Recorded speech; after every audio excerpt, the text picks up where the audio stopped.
Hey, everybody.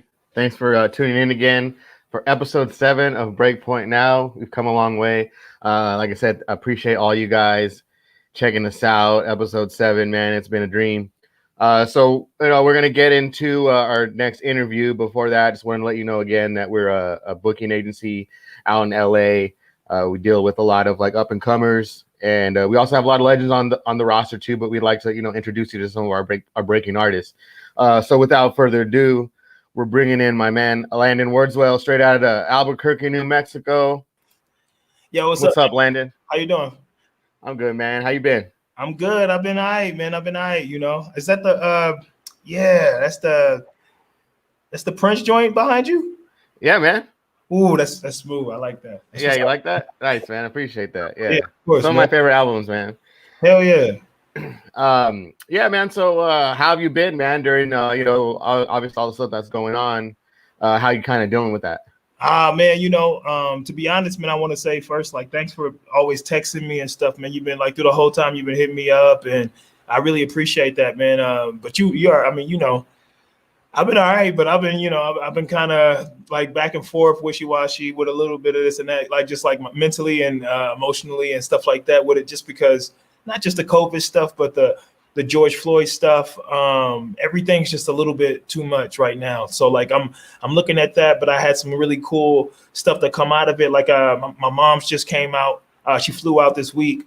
Me and my lady, we flew in my son, and it's been nice on that front, but like the family front, just because like it is bringing a lot of people together. But as for just everything in general, I had to take a little break off of the social media, and just because like everything I saw, it's like every time I would scroll, it's somebody else that died. It's something else, you know what I mean? And I'm really hoping this isn't a situation where people talk about it because it's happening, and they're not understanding the gravity of what's actually happening. You know what I mean? So I kind of turned off for a little bit, and now we're back, and now we're doing our thing, and we're trying to get things rolling, trying to be positive and stay positive. How you been, man? Good, man. Yeah, I've been good. Yeah, same with you. We're in the same business, so yeah. So you just got to kind of roll with the punches and stuff like that. But yeah, I think that's very important. For you to take that break, from social media, because it can be toxic sometimes. And the fact that you did that, man, that's awesome. Just to, like I said, take a break. Let your mind just kind of be free, whatever. Yeah, for sure. Let me get this on here for you. It's my man right here. You can get him at Facebook at Landon Words, IG and Twitter at Landon Wordswell. Also, you can check all of his music on Spotify. Thank you. Yeah, man. I'm a big fan. That's why, when I reached out to you, it was for a reason, man. I was like, man, this guy's got it. Especially that stage presence that you got, man. Love it. Thank you, bro. So getting back to, like you say, you spend time with family and stuff. How's your son been taking it? Because I know it's kind of tough with kids, man. Yeah, man, he's been all right, though. He's been cool. Like, it's funny because he's like, he's nice with school. With his schoolwork, he keeps it in check. But he doesn't really like school, so this has been kind of like a nice little break for him. I've been trying to figure out like what's going on with him when it comes to the other stuff, like outside of the COVID, and more so along the lines with George Floyd and stuff. I talked to him a couple of times about that, and it's I think it's a lot. It's too much for like a 6-year-old brain to comprehend all of it, but I like to stay positive. I like that he's staying positive. He's like just playing with his Beyblades and video games and stuff. So like he's been all right, man. He's been good.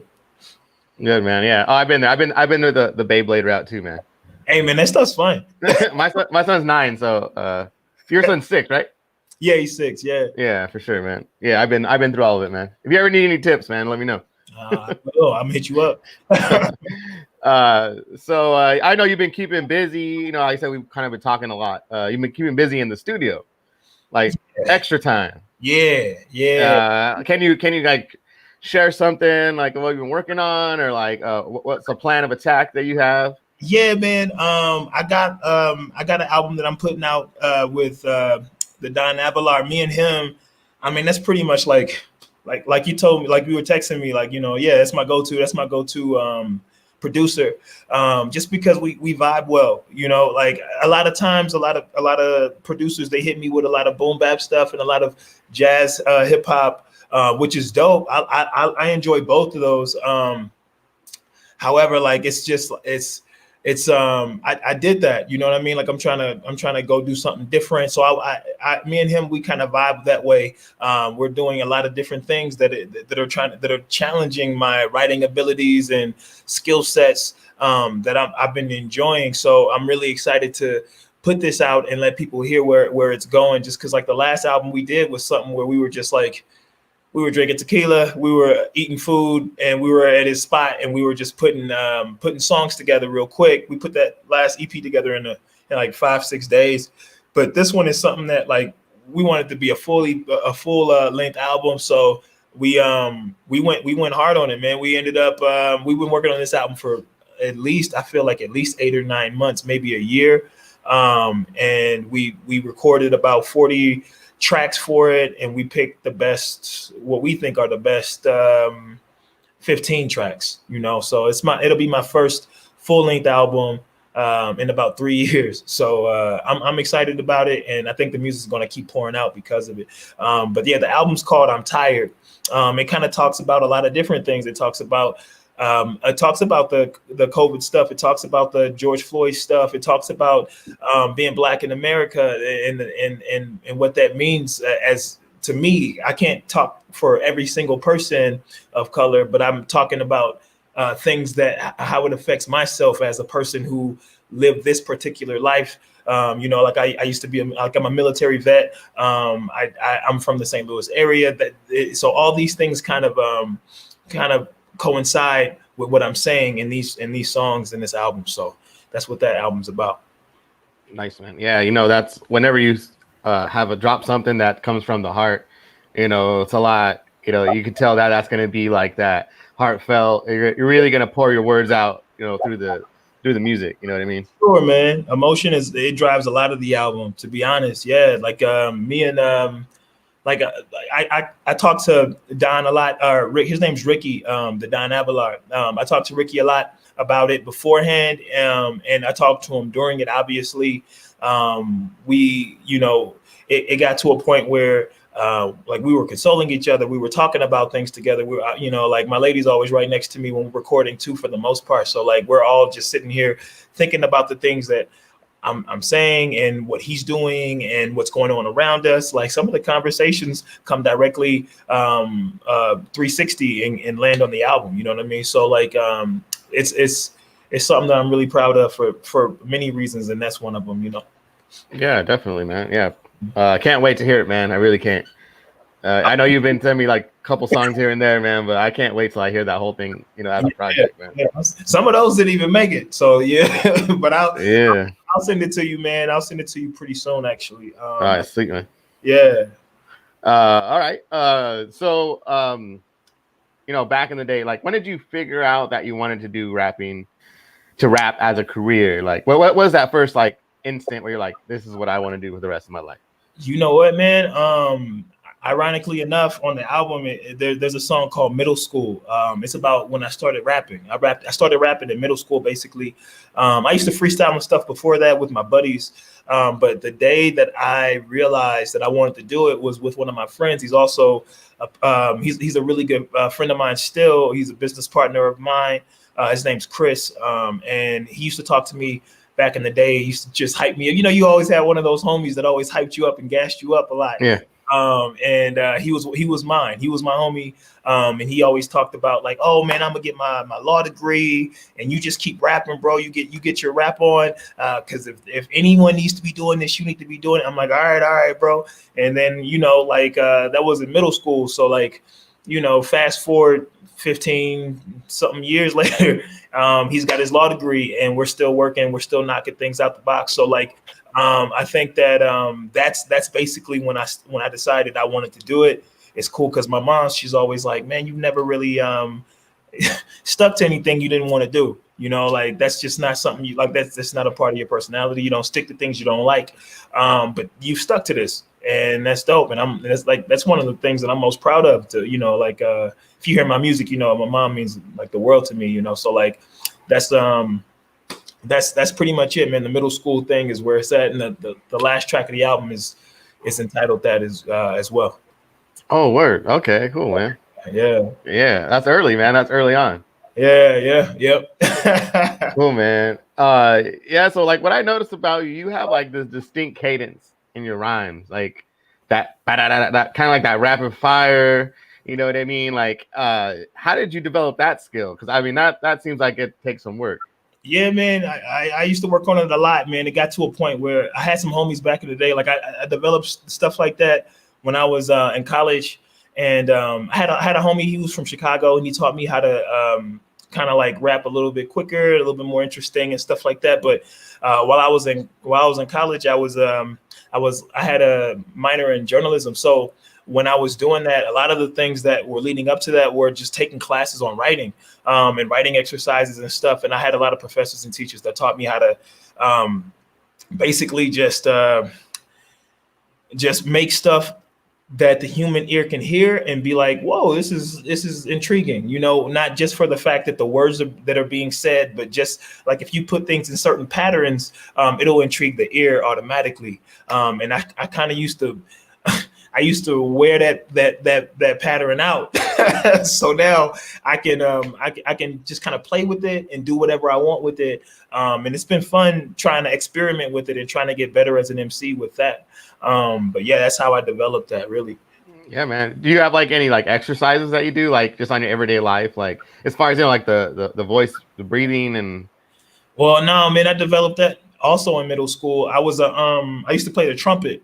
So my breathing patterns come from that, you know, like it's really easy for me to hold a particular note, and it's really easy for me to hold my breath quite a while. So like if you see the live show, you know what I mean, just because it's like a lot of words with very little breath. But I'm sweating though, you know, I'm going to work.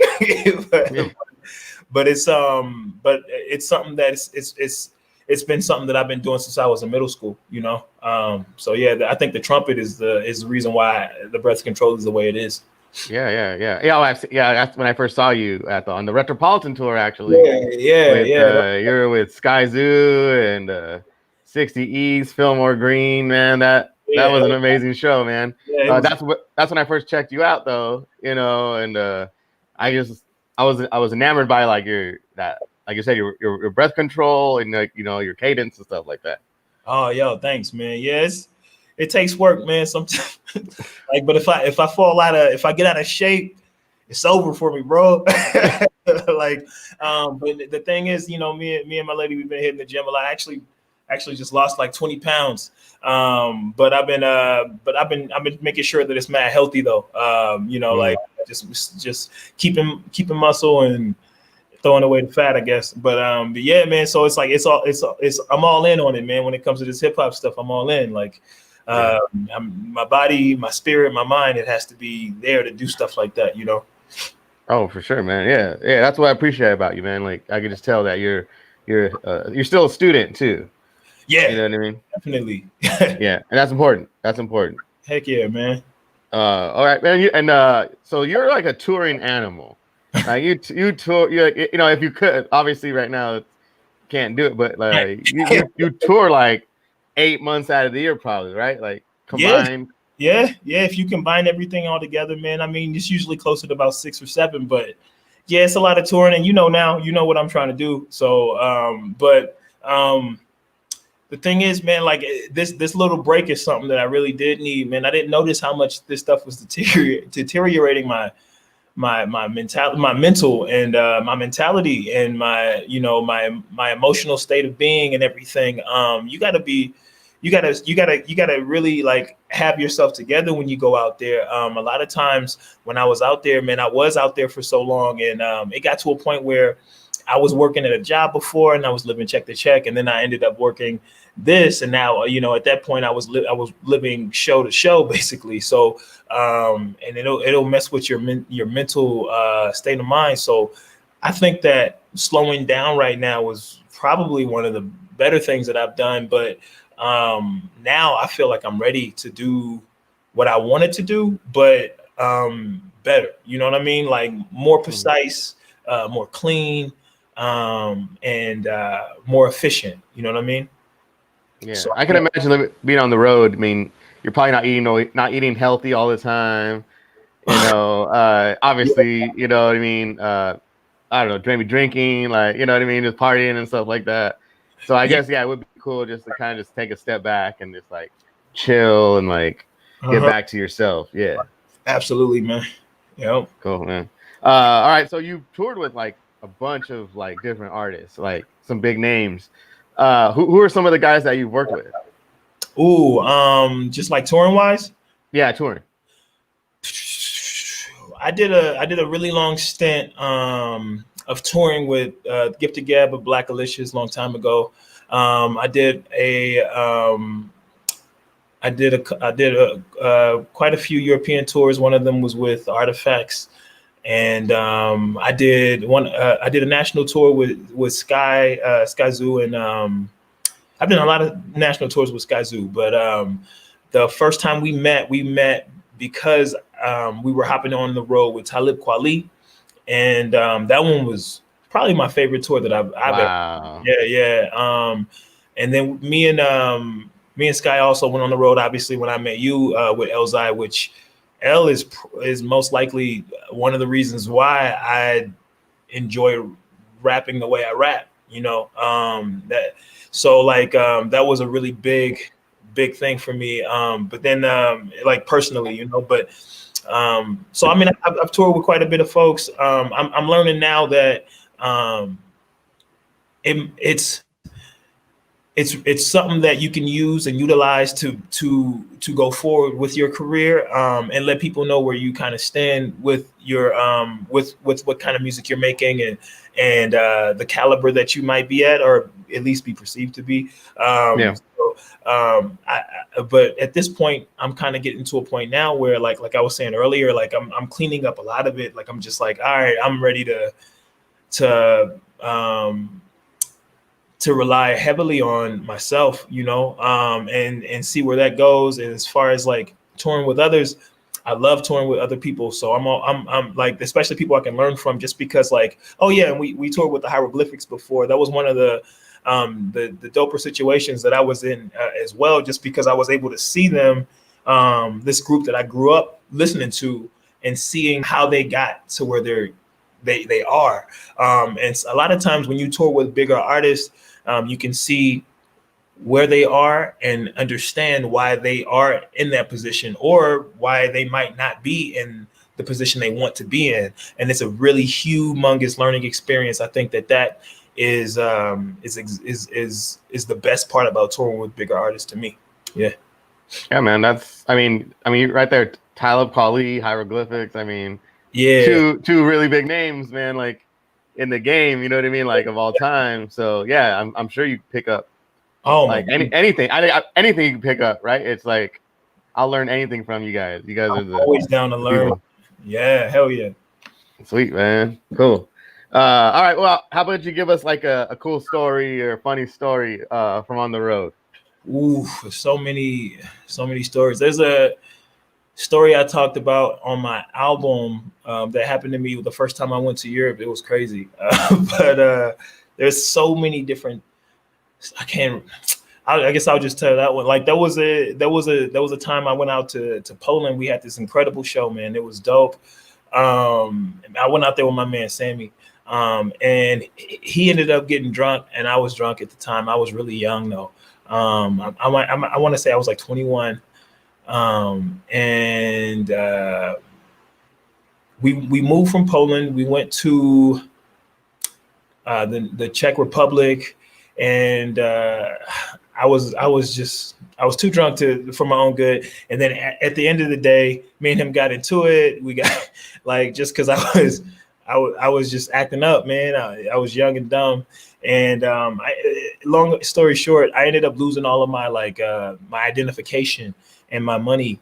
So I got stuck. I got stuck in France because I had like a couple of bucks from the last show we did. I took a bus from the Czech Republic. Our next show was in Ireland, and I couldn't get to Ireland because the Border Patrol, they didn't want to let me in. And I was like, man, I got to get out of here. So I They were wondering why I didn't have identification. They were wondering why I didn't have any money. They were like, why are you trying to go, into the country with no money and you trying to squat, So then I was like, no. They ended up arresting me, man. They arrested me. They put me, they interrogated me. They stripped me naked, man. It was crazy. And then they ended up letting me go.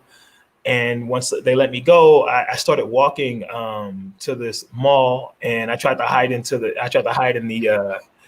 the bathroom, and that didn't work out for me because the janitor was cleaning up at night. I was going to sleep in the bathroom, but he he saw my feet, and he was like, "Yo, you got to get up out of here, bro." So then I got up out of there, and he was like, "Yo, there's a town like maybe 10 miles up or whatever." And so I walked to this town he was talking about, and I only had so much cash on me left from the show we did.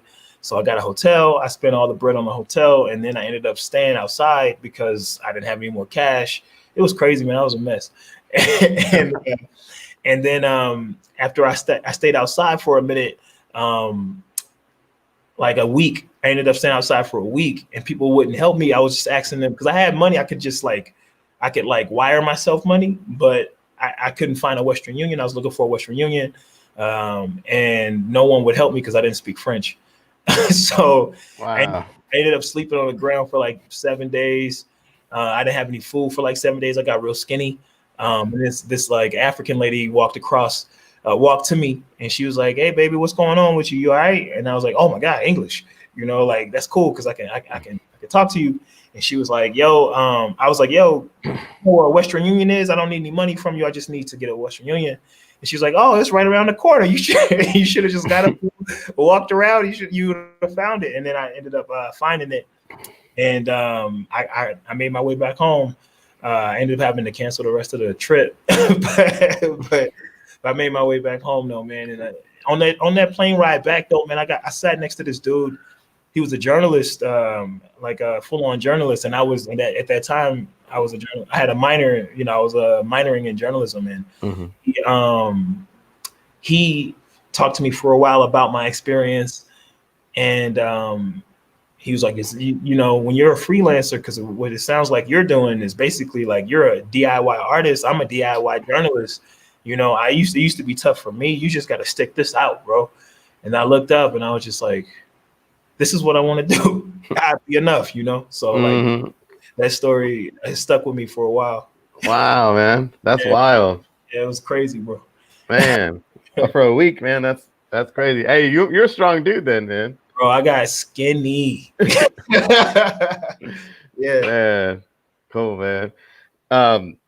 So obviously right now the times they're different, man. It's probably gonna be different for a while. Yeah. We don't know what's gonna happen, but how do you think like the business is gonna change? Like, I think that people are gonna turn to digital shows for a little bit to get their fix. You know what I mean? Like everyone needs their fix. The artists need their fix. The fans who were really genuinely fans, they need their fix. They need music. They need something. Music kind of shakes your spirit a little bit when it hits the right way. You know what I'm saying?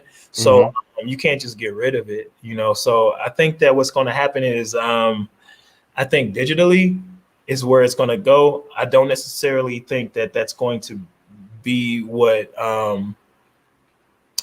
the end all be all or the cure to it. Like I think that people have to be patient about it. Like maybe this is a good time to slow down. Like I've been learning that myself. Like this is a good time to slow down and look at ourselves and reflect and sit down with ourselves, like really, really look like inside of ourselves and figure it out.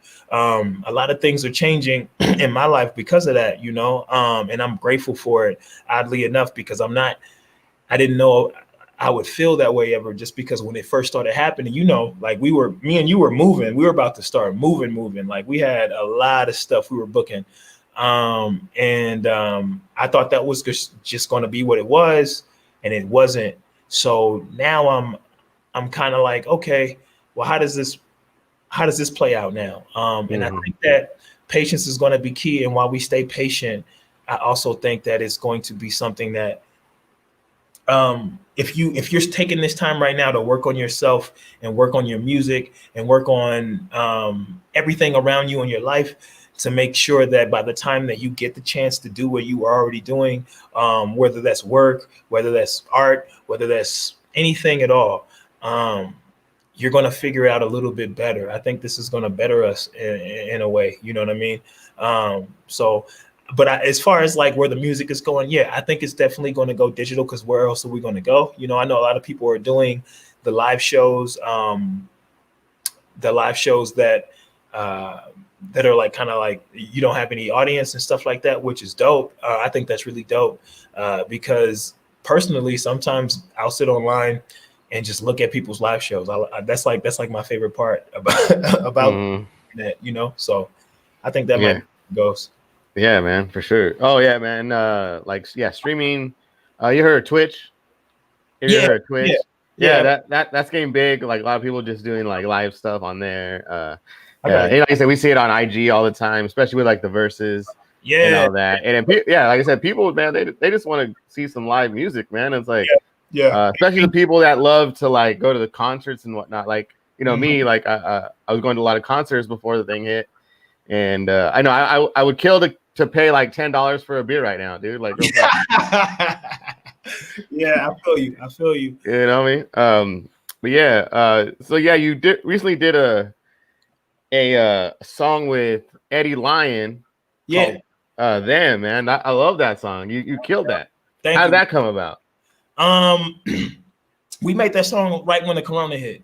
So that's why I was kind of talking about the Corona a little bit. And he sent me a track that was it was just a beat, I think, and he kind of just let me do whatever I wanted to do with it, and then I sent it over back to him. But he's a really good friend of mine. Me and you were actually booking a tour for me and him before the Corona. So you know, but so I thought that would be pretty fitting. So when it comes to that track, man, I thought that it was dope because it gave me a chance to talk about like what I felt about what's going on. You know what I mean? Like as far as like everything that was happening back then, the stimulus thing was going on. Like Donald Trump was talking about the $1,200 check or whatever, you know, like, and I was thinking like and at that time I was looking at everyone else, like all the countries that, you know, that take care of their folks. And I was like, damn, we're at the bottom of the list. Like my man gave us $1,200 for the whole year. Sheesh. You know, like but you know, I started thinking about that, and that's why that part's in the song and stuff. But that came about because of that, man. And me and him have been trying to get on the road together for a little bit. So we were like, yo, when we do get on the road, we'll record, we'll do this. And it'd be nice to get back on the road, and because no one's forgetting this situation, bro. So like, you know, it'd be cool to be like, yo, this is where this came from, you know. Yeah, definitely, man. And you have another song with Knight Larson, Fresh Air. Oh, that's another good track, man. Yeah, I live in Santa Fe, New Mexico, man. And when I first got to Santa Fe, which isn't that long ago, I think my lease is almost up, actually. And I've been here since November. So I started looking around the state. I started seeing some people that were genuinely dope from top to bottom, and as far as like the top of the state to the bottom of the state, from Las Cruces up to Taos, and Nate's in Taos, New Mexico. I connected with him. I've been talking to him for a while now, and he's one of my favorite artists here, like period, like straight up, like just because if you look into his catalog, man, he's doing a lot of stuff. He's not just doing one thing. You know, a lot of MCs can really MC, but they can't make songs, you know what I mean? So like, but Nate's not that guy. Nate'll sing to you, Nate'll rap to you, Nate'll, you know what I mean? Like, and he makes his own beats. I'm excited for his album to come out, and I was grateful that he put me on that song with him. So yeah, man. Yeah, you can check both those songs out, man. The first one was Eddie Lion, called Them, and then Knight Larson, Fresh Air. Make sure you guys check those ones out, man. Yeah, yeah, you're usually your features, man. You kill them. So I love features, man.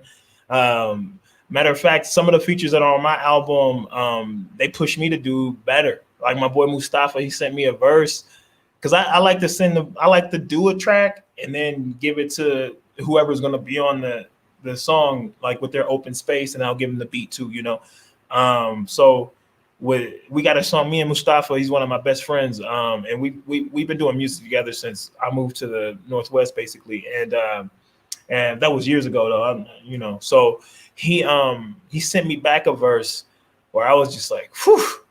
I sent it over to Ricky, and Ricky was like, yo, this is something else. The song's called Murder, and it's like at the end of the album, and I stepped back in the booth. I stepped back in, bro. I was like, all right, we gotta come with it. So like you'll hear that track too. It's one of my favorite tracks on the album.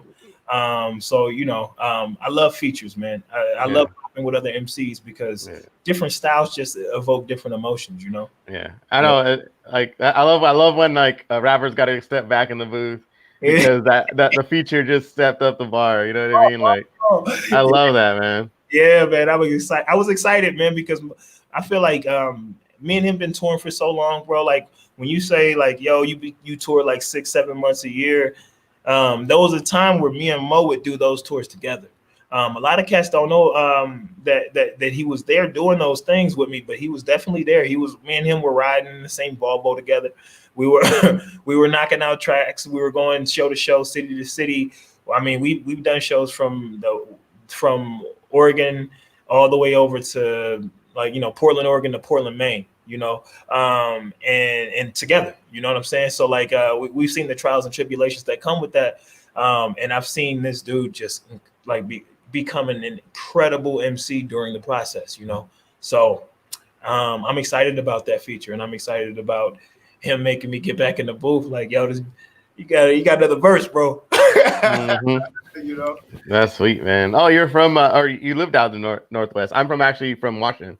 Yeah, man. Yeah. Originally, yeah. I lived out in the Northwest for like a decade, man. For like 10 years almost, I think. And that's where my son's at. He's in Oregon. He lives in Eugene. So like every time I'm close to Eugene or close to Oregon, when I'm touring, then yeah, man, I like that. It's always like I don't even like doing shows there. I just like to go in there, slip in real quick, nobody see me, just go boom, boom, boom, boom, say what's up, and then dip out, man. Like that place is more of a I'm just trying to see my boy real quick out there. But then there's some dope spots up in the Northwest, like Ashland, Oregon is incredible to do shows at. Portland, of course, is cool, and then Ben's pretty cool, right? Ben's dope, man. I love Ben. I love doing shows with Ben. The last show I did out in Ben was this thing they do like yearly, this annual event, and they just bring out some really dope acts for it. I was blessed to be on that one, and that was the last time I've been out to Ben. But Seattle is incredible as far as like live. You know how they get down already. Yeah, definitely. But my boy Mustafa lives up in Bellingham, Washington, and they got some dope shows out there. Like one of my favorite shows I've done were out there in Bellingham, Washington, at their university. So yeah, man. Yeah, sweet, man. All right, we'll talk about that later, man. Let's try to get that going as soon as possible. Yeah, man. Cool, man. All right, now tell me about some of your like influences. Who kind of like what rapper did you listen to? And you're like, all right. Like I want to be like this guy, or I want to pull from this guy, or which or multiple artists. Like which artists? Would you say? Yeah, man. If you know me, like if you're like a homie of mine and we talk rap a lot, then if they're looking at this, they're probably like, man, here we go. Black Thought, here we go. But Black Thought is my favorite MC like of all time, like ever. So there's that. I don't think I sound like him, but I do hear him. You know what I mean? If that makes any sense. Like when I listen to him, I'm just like, okay, all right, word, man. Like, and as far as like the content of things go, like I love how it's like, it's very vague, but it's very specific. You know what I'm saying? Like I love that style. I love what he's, and a lot of times it's just very specific. Like, and I love the fact that he can wield words the way that he does them. Like he just completely like it's like you're talking to him. You're having a conversation with him, but he's rapping. You know what I mean? Like I love that style, and his cadence and everything is just flawless to me. So flawless that I would never bite it. You know what I mean? So like it's just something that I listen to, and I hear it, and I'm just like, wow, this is crazy. And every single time it blows my mind. As far as like people that I've listened to, like I said before, Elzai is one of those people. I've listened to I had a problem in college. People would hit me up and they'd be like, they would get a feature and they'd be like, yo, man, you got this Elzai flow, bro. And I'm like, no, man, okay, I'll do it, And I worked hard on trying to figure out how to just be myself with my rhyme schemes and patterns and stuff. But man, that dude really influenced me quite a bit. L did. And then let me see. When it comes to, and it's funny, people don't think that I really listen to specific rappers, but I do. I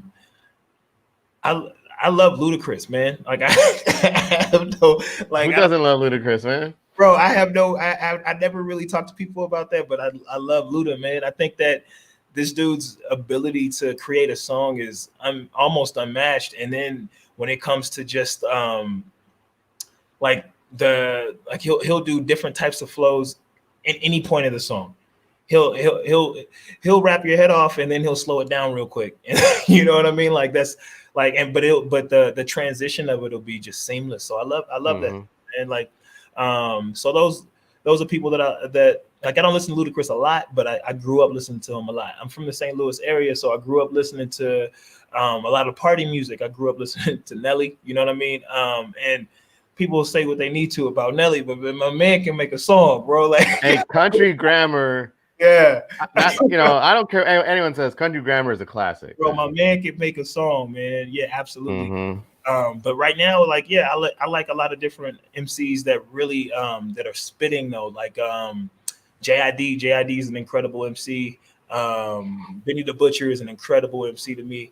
Just because like I've been watching him when he was doing his thing earlier, and I could tell that his style it's just elevating right now. You know what I mean? I think that stuff's dope. Like, so there's a lot of people that really influence me that I don't even think about. Like, I don't think about it like that. I'm just like listening to it and I'm like, wow, this is cool.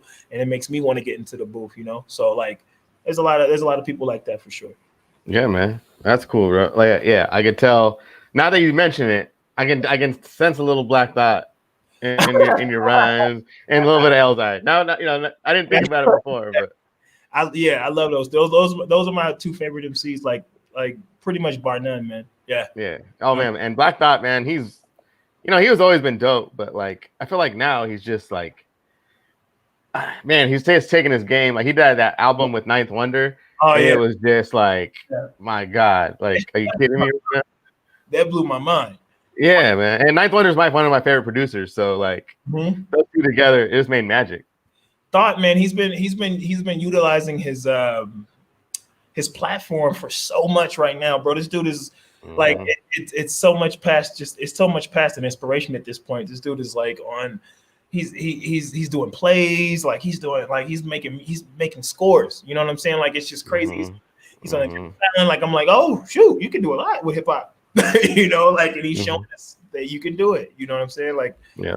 So it's yeah, that's cool, man. Yeah, like I said, like he's always been dope, and for a while now. But I just feel now like he's just taking his game to this whole nother level, and it's like amazing to see that like a guy who's been in the game for like maybe 15 years or so that you can still take it to the next level. And it's always nice to see that, Yep.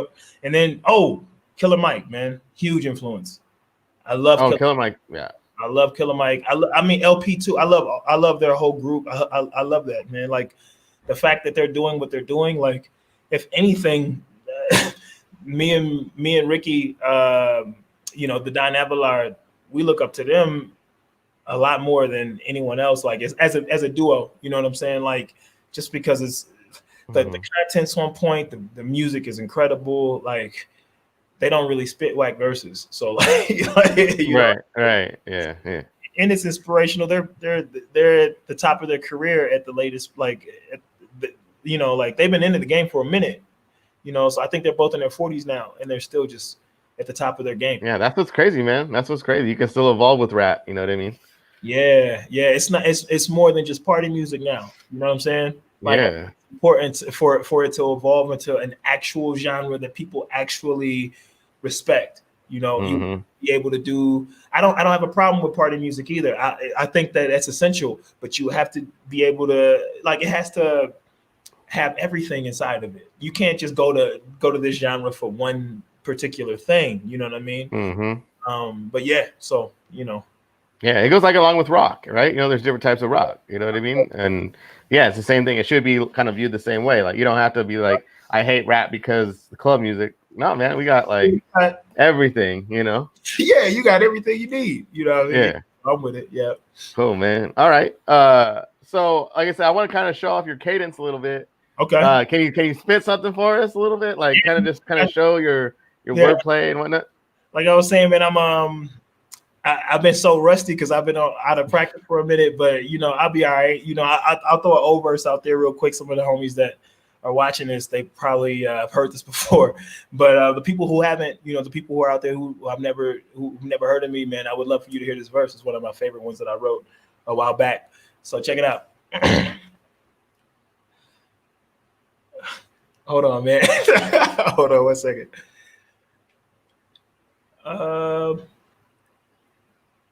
Man, see, it's been a while since I've rapped, man. It's crazy. I feel bad that I haven't been sharpening my blade up at all. I just been being like doing the dad thing and doing the son thing and the boyfriend thing, you know. It's all good, man. Yeah, hold on, let me think.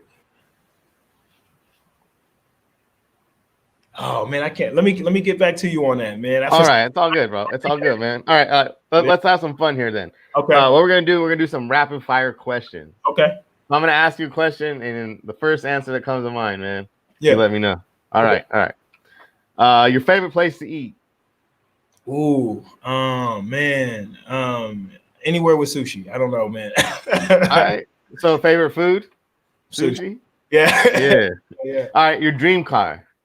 Dream car right now, I guess it's a Tesla. You know. Yeah. Your favorite movie? Favorite movie? Probably it's going to be probably. Oh man, maybe anything with Denzel Washington, man. Oh, there we go. Yeah. Great actor. Favorite TV show? Favorite TV show? Dang. I'm not. Oof, we watch so much TV now that the COVID's on, man. The choices are nuts, man. Like we probably Game of Thrones. Okay. Did you watch The Tiger King? Yes, I watched that. Yes, that was nuts. Did Carol Baskin kill her husband? Yep. Mm-hmm. Yep. That's one of my favorite questions, man. If you could have a dinner with any celebrity, who would it be? They got to be alive? No, it doesn't have to be alive. That are alive. At Malcolm X. Okay. There we go.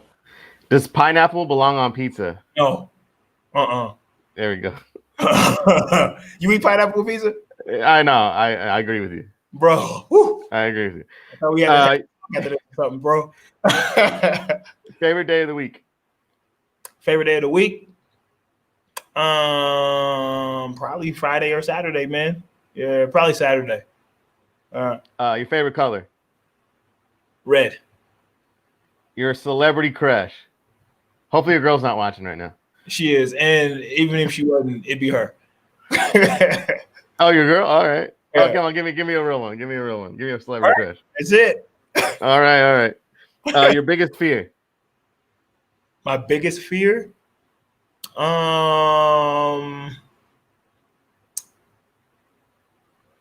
biggest fear is not doing anything right now and then seeing our nation crumble, and my son asking me, "What'd you do to change it?" And I can't tell him anything. That's my biggest. That's a great answer. Okay, if you could have any superpower, what would it be?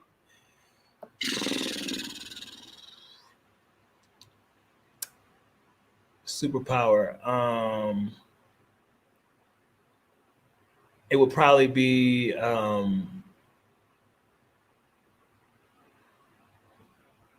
even though I'm afraid of heights, it might be flying. Really? Yeah. As an artist too, huh? Well, as an artist, my biggest if I like rapping would be a superpower. Yeah. Hey, so hey, public speaking is one of the biggest fears ever. You know what I mean? So yeah, no, I mean, I got over that when I was in college. I had like all those speech classes and stuff. You know? Mm-hmm.